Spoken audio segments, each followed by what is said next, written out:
नमस्कार दोस्तों, unprofessional education पर आप सभी का स्वागत है। This is me Rajeev Ranjan Singh. यहाँ पर मेरा एक शॉर्ट इंट्रोडक्शन है। अगर आप इंटरेस्टेड हो तो आप इसको पढ़ सकते हैं। इस वीडियो सीरीज में हम लोग क्राउन पब्लिकेशन की बिहार जनरल नॉलेज की जो बुक है उसको कवर कर रहे हैं। जो भी लोग बिहार रिलेटेड किसी भी एग्ज़ाम के लिए प्रिपरेशन करते हैं वो इस बुक का महत्व बिल्कुल अच्छे से समझते होंगे, क्योंकि यह बुक जो है बिहार रिलेटेड सारे एग्जाम्स के लिए काफ़ी ज़्यादा महत्वपूर्ण है। अब वो एग्ज़ाम चाहे बीपीएससी हो, बिहार एसएससी हो, बिहार एसआई, बिहार ईएसआई, किसी भी तरह का एग्ज़ाम हो बिहार रिलेटेड, यह बुक काफ़ी इंपॉर्टेंट रोल प्ले करता है। तो इस वीडियो सीरीज में हम लोग इस बुक का डिटेल कवर कर रहे हैं। इसमें हम लोग सारी चीज़ें कवर कर रहे हैं। अभी हम लोग हिस्ट्री कवर करेंगे, उसके बाद फिर ज्योग्राफी कवर करेंगे और फिर बाकी इकोनॉमिक्स वगैरह भी इसमें कवर किया जाएगा। अब तक जिन लोगों ने इस चैनल को सब्सक्राइब नहीं किया है वो इस चैनल को सब्सक्राइब कर लें। साथ ही साथ आप हमसे फेसबुक और टेलीग्राम पर भी जुड़ सकते हैं।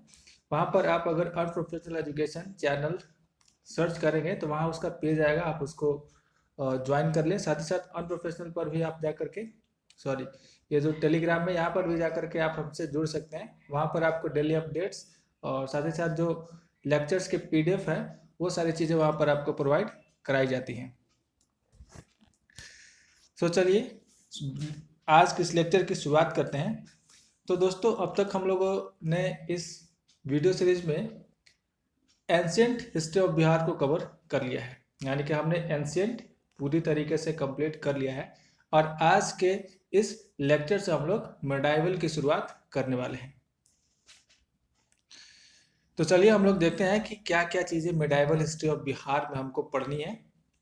एंड इस सीरीज में हम लोग मेडाइवल हिस्ट्री से रिलेटेड क्या क्या चीज़ें कवर करने वाले हैं।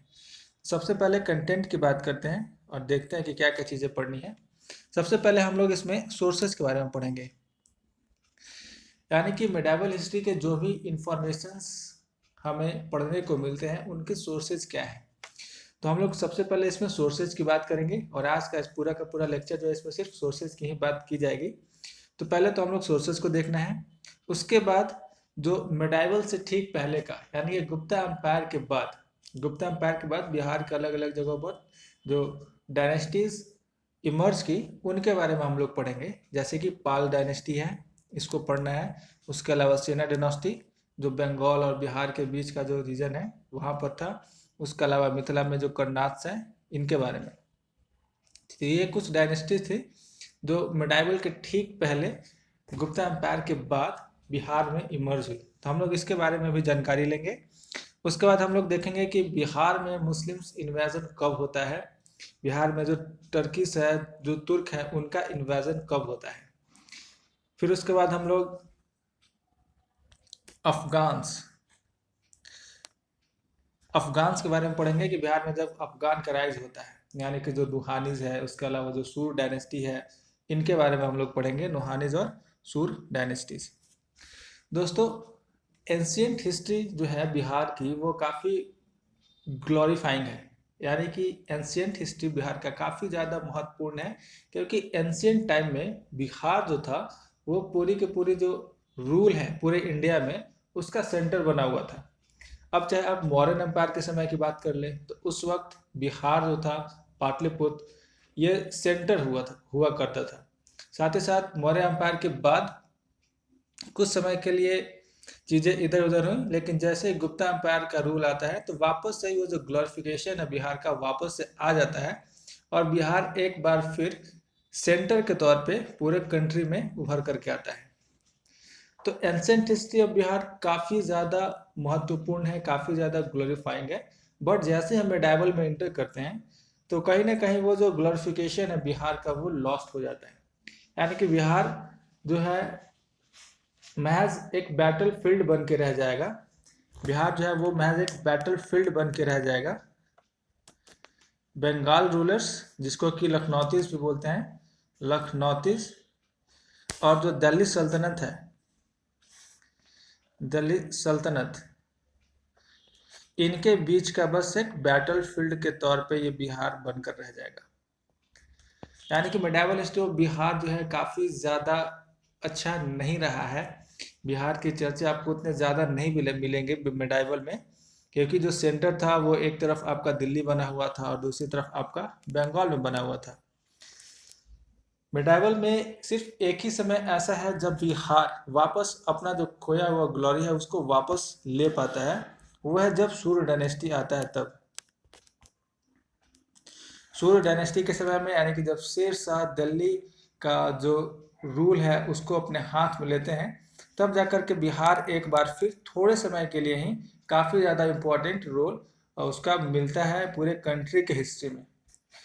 तो मेडाइवल में जो सूर्य डायनेस्टी की जो रूल है, पीरियड है, वो काफ़ी ज़्यादा इम्पोर्टेंट है, क्योंकि यही एक समय था जब बिहार वापस से अपना जो खोया हुआ ग्लोरी है उसको वापस से एक बार पाने में सफलता प्राप्त करता है। तो सूर्य डायनेस्टी के बारे में काफ़ी इम्पोर्टेंट है, और बाकी मेडाइवल में उतना ज़्यादा कुछ हमें पढ़ना नहीं है, उतना ज़्यादा कुछ इम्पोर्टेंट हुआ ही नहीं है। तो ये था कंटेंट कि हमें इस पूरे जो मेडाइवल हिस्ट्री है उसमें क्या क्या चीज़ें पढ़नी है। आप याद रखिए, पाला डायनेस्टीज जैसे गोपाल हो गया, धर्मपाल हो गया, तो इन सारे के बारे में पढ़ना है। सेना डायनेस्टी भी काफ़ी इंपॉर्टेंट है, ये बंगाल रीजन के हैं। सेना डायनेस्टीज में बल्लाल सेना है, बल्लाल सेना और काफ़ी इंपॉर्टेंट रूलर्स इसमें भी हुए हैं, कर्नाट ऑफ मिथिला। तो ये तीन आगे भी आएंगे इनके नाम, तो आप जब नाम आएंगे तो ऐसा नहीं कि आपको बिल्कुल नया नया लगे कि ये सारे डायनेस्टीज कहाँ से हैं। तो ऐसा कुछ कोशिश है कि ना हो, आपको ये सारे नाम जो है वो परिचित सा लगे, तभी चीज़ें अच्छे से समझ में आएंगी। उसके अलावा नुहानीज, ये भी अफगान डायनेस्टीज थी। और सूर्य डायनेस्टी, सूर्य डायनेस्टी से तो आप लोग सभी लोग परिचित ही होंगे बिल्कुल अच्छे तरीके से। चलिए आगे देखते हैं हम लोग। तो सबसे पहले बात करते हैं सोर्सेज के बारे में, सोर्सेज क्या कह रहे हैं। देखिए, मिडाइवल हिस्ट्री में जो प्रमुख सोर्सेज हैं उनको हम लोग 4 तरीके से क्लासिफाई कर सकते हैं। एक है आपका हिस्टोरिकल अकाउंट ऑफ ट्रैवलॉग्स, यानी कि जो यात्री आए बिहार में उनके जो यात्रा वृत्तांत है, यानी कि जो ट्रैवलॉग्स है, उनमें लिखी हुई चीज़ें काफ़ी ज़्यादा इन्फॉर्मेशन हमें बिहार के बारे में देती है। उसके बाद दूसरा है सूफी लिटरेचर्स। सूफी लिटरेचर से भी हमें बिहार के बारे में काफ़ी सारी चीज़ें इंफॉर्मेशन मिलती हैं बिहार के बारे में। तो थर्ड अगर बात करते हैं तो वो है आपके लैंड रिवेन्यू डॉक्यूमेंट्स। इससे हमें उस समय की जो सोशल और जो खास तौर पे एग्रीकल्चर रिलेटेड चीज़ें थी, सिचुएशन था, कंडीशन था, उनके बारे में हमें जानकारी मिलती है कि लैंड रिवेन्यू सिस्टम क्या हुआ करता था, कैसे चीज़ें जो एडमिनिस्ट्रेशन है वो चलाई जाती थी। उसके बाद कुछ आर्कोलॉजिकल सोर्सेज में हम लोग इंस्क्रिप्शंस के बारे में पढ़ेंगे। उसके बाद क्वाइंस और फिर मॉन्यूमेंट्स के बारे में पढ़ेंगे। तो आर्कोलॉजिकल सोर्सेज में यही सारी चीज़ें हैं। तो इसको हम लोग जो आर्कोलॉजिकल सोर्सेज है उसको मेनली 4 तरीके से हम लोग क्लासीफाई कर सकते हैं। एक है आपका, जैसे मैंने बताया कि हिस्टोरिकल अकाउंट ऑफ ट्रैवलॉग्स, दूसरा था सूफी लिटरेचर्स, तीसरा था आपका डॉक्यूमेंट ऑफ लैंड रिवेन्यूज, और चौथा था जो आर्कोलॉजिकल साइट्स हैं, आर्कोलॉजिकल सोर्सेज है वो सारे, जिसमें कि इंस्क्रिप्शंस आ जाएंगे, क्वाइंस आ जाएंगे, मॉन्यूमेंट्स आ जाएंगे। तो ये सारी चीज़ें हैं, एक एक करके हम लोग सबके बारे में पढ़ेंगे। सबसे पहले हम लोग बात करते हैं ट्रैवलॉग्स के बारे में। काफ़ी इंपॉर्टेंट है ट्रैवलॉग्स, काफ़ी क्वेश्चंस इनसे आते हैं। तो ट्रैवलॉग्स आप लोग खास तौर पे अच्छे से इसको समझिएगा।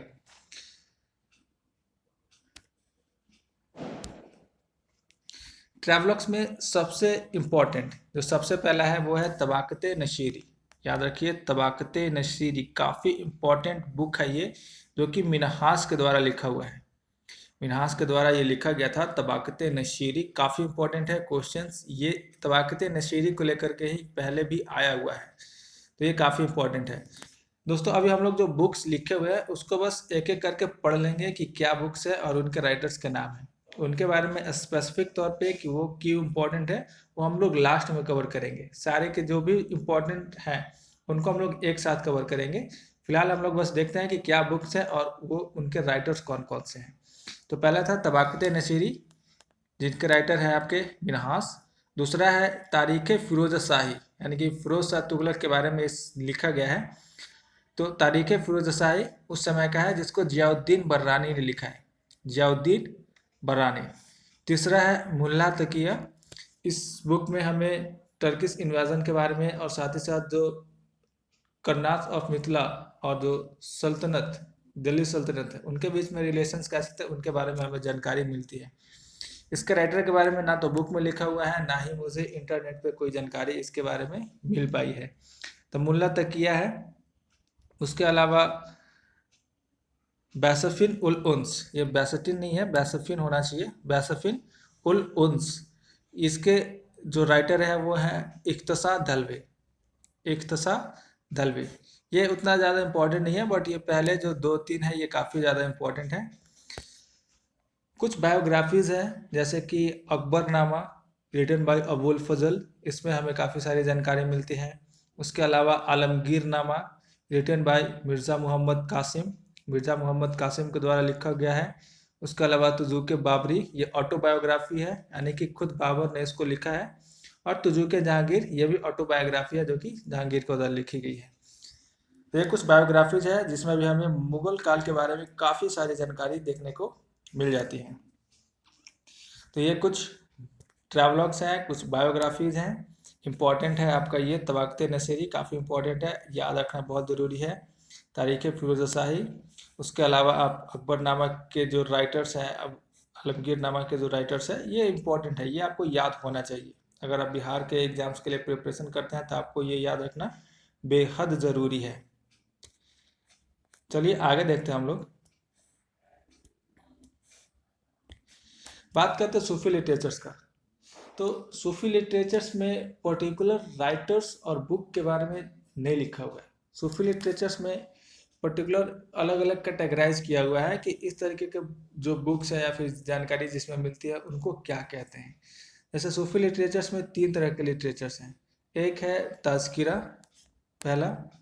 तो ताज़किरा में हमें जो लाइफ ऑफ सेंस है, यानी कि जो संत हैं उनके जीवन के बारे में सारी चीज़ें हमें पता चलती हैं, और वो जहाँ से पता चलती है उसको क्या बोलते हैं, ताज़किरा। तो ताज़किरा है जिसमें हमें लाइफ ऑफ और सेंस के बारे में पता चलता है।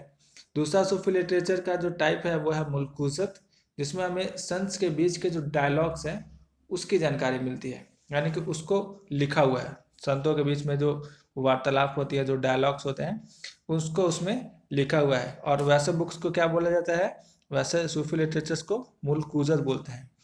तो क्वेश्चन इसमें ऐसा नहीं है कि राइटर देगा या फिर बुक का नाम होगा, बोला है कि इसके राइटर कौन है, बल्कि ये बोलेगा कि जो मुल्कुज़त है उसमें क्या चीज़ें लिखी हुई है, और ऑप्शंस में 4 दे देगा। इसमें से आपको टिक करना होगा कि मुल्कुज़त जो है बेसिकली एक बुक है, एक ऐसा बुक है जो कि 2 सेंस के बीच के जो डायलॉग्स है उसके बारे में लिखा हुआ है।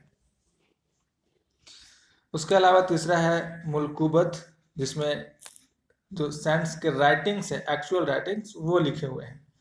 तो ये 3 तरह के आपको मिल जाएंगे सूफी लिटरेचर्स। एक है ताज़किरा, दूसरा है आपका मुल्कुज़त, और तीसरा है मुल्कुबत। तो तीनों याद रखिए कि तीनों में क्या क्या चीज़ के बारे में मेंशन किया हुआ है, क्या चीज़ें उसमें लिखी हुई है। कुछ प्रोमिनेंट सेंस के बारे में बात करें तो वो है आपके मौलाना मुजफ्फर बाल्खी, साथ ही साथ हज़रत लतीफ़ुद्दीन, हज़रत लतीफ़ुद्दीन। तो ये कुछ इसके अलावा और भी हैं, बट ये 2 जो है वो काफ़ी इम्पोर्टेंट है। तो ये कुछ सेंस है जो कि प्रोमिनेंट सेंस है, मौलाना मुजफ्फर बाल्खी और हज़रत लतीफ़ुद्दीन।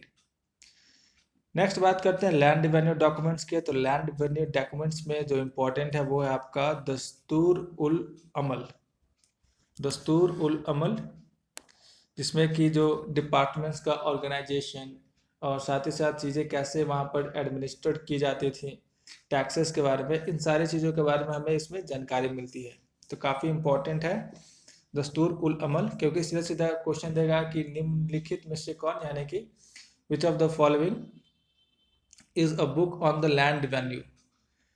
तो लैंड रेवेन्यू के ऊपर कौन सी बुक है, और आपको 4 अलग अलग बुक्स के नाम दे देगा। तो उसमें आपको पता होना चाहिए कि दस्तूर उल अमल जो है ये एक लैंड रेवेन्यू से रिलेटेड बुक है। उसके अलावा आईने अकबरी में भी लैंड रेवेन्यू के बारे में कैसे चीज़ें वहाँ पे बटी हुई थी, कलेक्शन कैसे होता था, इन सब के बारे में हमें जानकारी मिलती है। बिहार के बारे में भी जानकारी मिलती है, साथ ही साथ बिहार के अलावा 12 और अलग अलग जो सूबा है उसके बारे में भी हमें आईने अकबरी में जानकारी मिलती है। तो ये दो जो बुक है वो लैंड रेवेन्यू से रिलेटेड बुक हैं।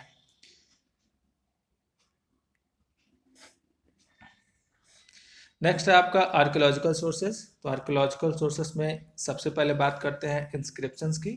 तो हमें दो तरह के इंस्क्रिप्शंस हमें देखने को मिलते हैं। एक है अरबिक या फिर पर्शियंस इंस्क्रिप्शन और दूसरा है नॉन पर्शियंस इंस्क्रिप्शंस।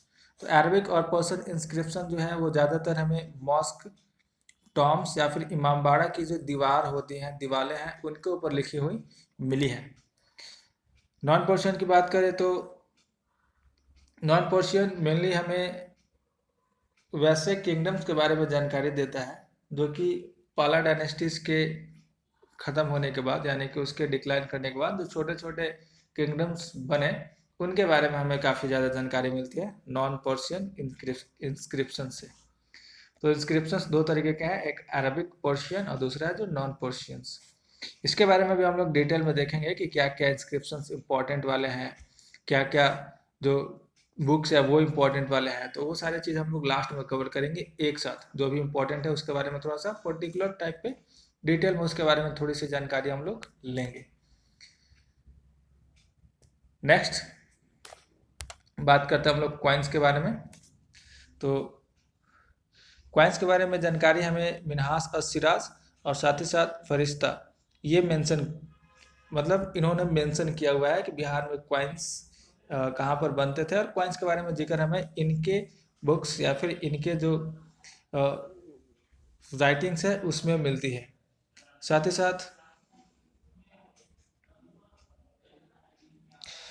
तिरहुत उर्फ तुगलकपुर,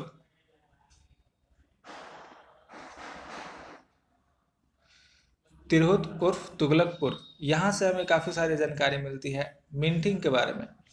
मिंटिंग यानी कि जहाँ पर कॉइन्स बनते हैं उनके बारे में जानकारी हमें तिरहुत उर्फ तुगलकपुर, ये कोई जगह है, वहाँ से हमें इसके बारे में जानकारी मिलती है। साथ ही साथ अकबर ने भी कंस्ट्रक्ट किया था टकसाल्स अजीमाबाद में, पटना के अजीमाबाद, और साथ ही साथ राजमहल, यहाँ पर अकबर ने टकसाल जो है वो बनवाए थे। तो ये अकबर का जो है टकसाल जो कि अजीमाबाद और राजमहल में है, ये इम्पोर्टेंट है। ये आप इसको याद रखिएगा कि अजीमाबाद क्यों जाना जाता है या फिर राजमहल। या फिर ये क्वेश्चन आएगा कि अकबर ने टकसाल्स का निर्माण कहाँ कराया था बिहार के अंदर, तो आप याद रखिएगा कि अजीमाबाद टकसाल के लिए, और साथ ही साथ राजमहल जो है ये टकसाल के लिए जाने जाते हैं। तो ये थे सोर्सेज, हमने सोर्सेज जो है वो कवर किया। अब हम लोग देखेंगे पर्टिकुलर अलग अलग चीज़ों के बारे में कि वो फेमस है तो उनका क्या इम्पोर्टेंस है। जैसे सबसे पहले बात करते हैं तबाकत नसीरी और तारीख फिरोज शाही, जिसके बारे में हमने स्टार्टिंग में पढ़ा। तब तबाकत नसीरी मिन्हास के द्वारा लिखा हुआ है और तारीख फिरोज शाही जो है ये जियाउद्दीन बरानी के द्वारा लिखा गया था। तो ये जो दोनों बुक है ये इनिशियल टर्क का जो इन्वेजन हुआ है, यानी कि जो तुर्क रूलर्स जब उन्होंने बिहार में इन्वेजन किया है तो उसके बारे में इंफॉर्मेशंस जो है हमें इन बुक्स से काफ़ी ज़्यादा मिलती है। तो ये उसके लिए काफ़ी ज़्यादा इम्पोर्टेंट है।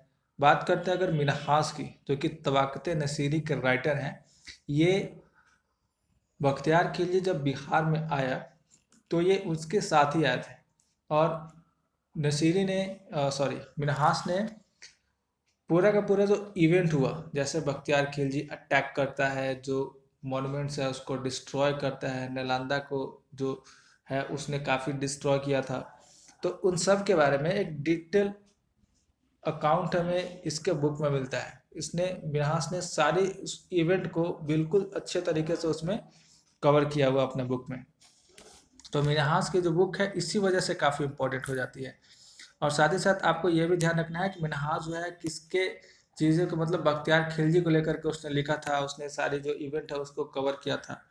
तो ये भी बात आपको याद रखना इम्पोर्टेंट है बुक के साथ साथ। उस बुक में हमें क्या किस इवेंट के बारे में इंफॉर्मेशन मिलता है। तो तबाकत नसीरी और तारीख फिरोज शाही, फिरोज शाही भी इसको लेकर के हमें जानकारी मिलता है, तुर्किश इन्वेजन, और साथ ही साथ दिल्ली सल्तनत और जो कर्नाट्स ऑफ मिथिला, यानी कि मिथिला के जो कर्नाट्स रूलर है उनके बीच में क्या रिलेशन था उसके बारे में जानकारी भी हमें तारीख फिरोज शाही से मिलती है। मुल्ला तकिया का जो ट्रैवलॉग है, उसमें भी हमें टर्किश इन्वेजन के बारे में काफ़ी डिटेल जानकारी मिलती है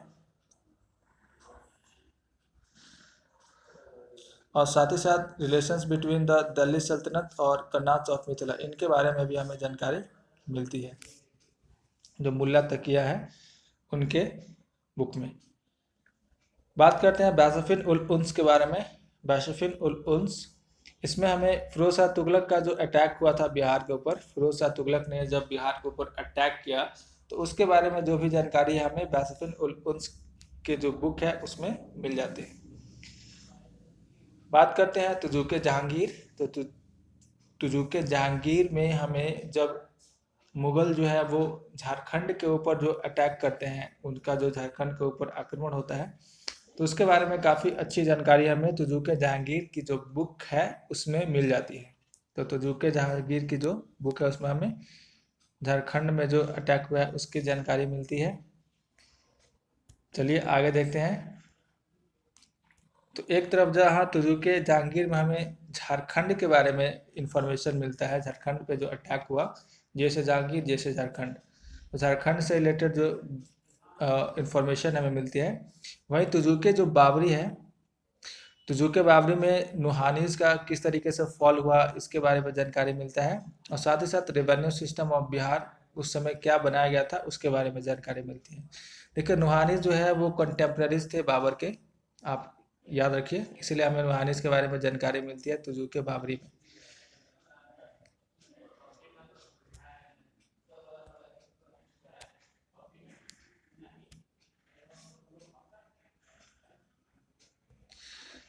नेक्स्ट देखते हैं कुछ इंस्क्रिप्शन है, जैसे सनोकर का इंस्क्रिप्शन है बल्लाल सेना का। ये सनोकर इंस्क्रिप्शन आपको सहरसा डिस्ट्रिक्ट में पड़ता है सनोकर, तो उसमें हमें बल्लाल सेना के जो इंस्क्रिप्शन है वो मिले हैं और इसमें हमें सेना जो डायनेस्टीज है उनका ईस्टर्न बिहार में एक्सपेंशन कब और किससे हुआ उसकी जानकारी मिलती है। तो सहरसा में है ये सनोकर और वहाँ के इंस्क्रिप्शन में हमें जो बल्लाल सेना है उसके बारे में जानकारी मिलती है। उसके अलावा मनेर कॉपर प्लेट्स इंस्क्रिप्शंस है, इसमें जो गैंडवाल होते हैं उनके रूल के बारे में जानकारी मिलती है, उनसे रिलेटेड है। उसके अलावा सिमराव इंस्क्रिप्शंस है, अंदर थाड़ी इंस्क्रिप्शंस है, प्रतापमाला इंस्क्रिप्शंस है। ये सारे इंस्क्रिप्शन हमें कर्नाट जो रूल है उनसे रिलेटेड इंफॉर्मेशन हमें इनसे मिलता है। तो ये सारे कर्नाट रूलर से रिलेटेड हैं। आगे बात करें तो बोध गया इंस्क्रिप्शंस हमें बुद्ध सेना के बारे में जानकारी देता है। साथ ही साथ stone pillar inscription of Bihar Sharif, Jain inscriptions of Rajgir, यह हमें तुगलक के समय की जानकारी देता है। उसके अलावा भांदर हिल्स इंस्क्रिप्शंस है जो कि हमें 13वीं से 14वीं शताब्दी के बीच के जो समय है उसके बारे में इंस्क्रिप्शंस उसके बारे में इंफॉर्मेशन हमें मिलता है। ये सारे जो इंस्क्रिप्शन यहाँ पर लिखे गए हैं ये सारे 13 से 14 शताब्दी के बीच की इंफॉर्मेशन हमें देते हैं। तो इंस्क्रिप्शंस थोड़ा सा जल्दी जल्दी मैं बोल गया तो इसको फिर से अच्छे से कवर करते हैं। सनोकर इंस्क्रिप्शंस, याद रखिए कि सनोकर इंस्क्रिप्शन किससे रिलेटेड है, बल्लाल सेना। मनेर कॉपर प्लेट इंस्क्रिप्शंस ये गहड़वाल से रिलेटेड है। सिमराव, आंध्र खोडी एंड प्रतापमाला ये सारे के सारे कर्नाट से रिलेटेड है, याद रखिए कर्नाट।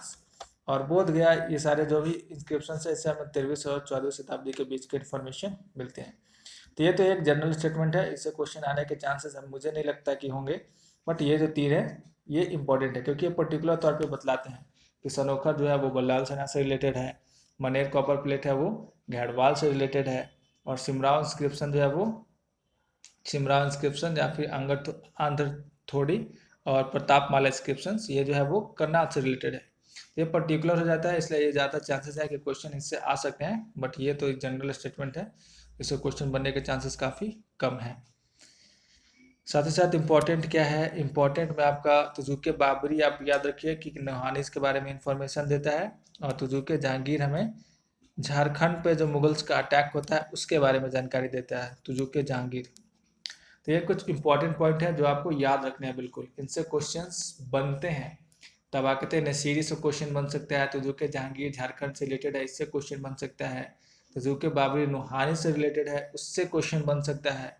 तो ये काफ़ी इंपॉर्टेंट है पॉइंट्स है, आप इसको बिल्कुल याद रखिएगा, इनसे क्वेश्चंस बनते हैं।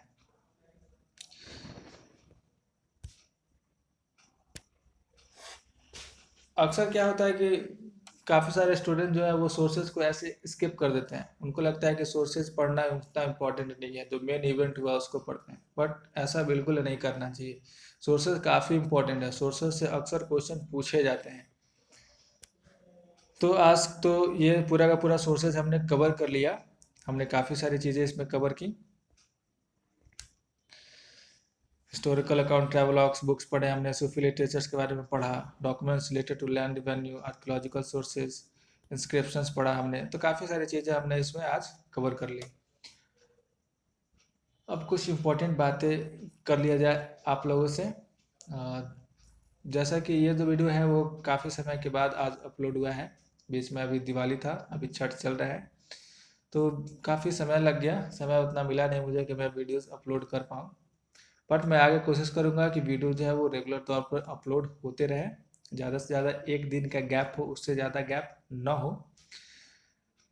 वैसे मैं इसके बारे में एक स्पेशल वीडियो बनाऊंगा कि आखिर वीडियोस अपलोड करने में इतना मुझे समय क्यों लग जाता है। अब वैसे मैं इस लेक्चर के बीच में आपको कितना इसके बारे में बतलाऊं, बट मैं अपनी तरफ से पूरी कोशिश करूंगा कि वीडियोस रेगुलर तौर पर अपलोड होते रहें। तो चलिए दोस्तों, आज के वीडियो में बस इतना ही। मिलते हैं अगले वीडियो में। अगर आपको ये लेक्चर या ये वीडियो अच्छा लगे तो आप इसको लाइक करें। काफ़ी सारे कमेंट्स मुझे मिल रहे हैं, ये काफ़ी अच्छी बात है कि आप कमेंट्स करके बतलाते हैं। अगर अच्छा लगता है तो आप अप्रिशिएट भी करते हैं, और कुछ अगर आपको वीडियोस स्पेशल चाहिए या फिर कोई भी बात होती है तो आप उसको कमेंट करके बतलाते हैं। तो काफ़ी अच्छा लगता है मुझे, काफ़ी मुझे मोटिवेशन मिलता है। एंड साथ ही साथ आप इन वीडियोस को शेयर करते रहा कीजिए, ताकि जो दूसरे लोग हैं उन्हें भी इसका फ़ायदा मिले, आपको दोस्तों को इनका इसका फ़ायदा मिले। तो चलिए, आज के वीडियो में बस इतना ही। छठ पूजा के लिए आप सभी को काफ़ी हार्दिक बधाई। छठ पूजा आप अच्छे से एंजॉय कीजिए। तो मिलते हैं अगले वीडियो में, तब तक के लिए धन्यवाद, नमस्कार।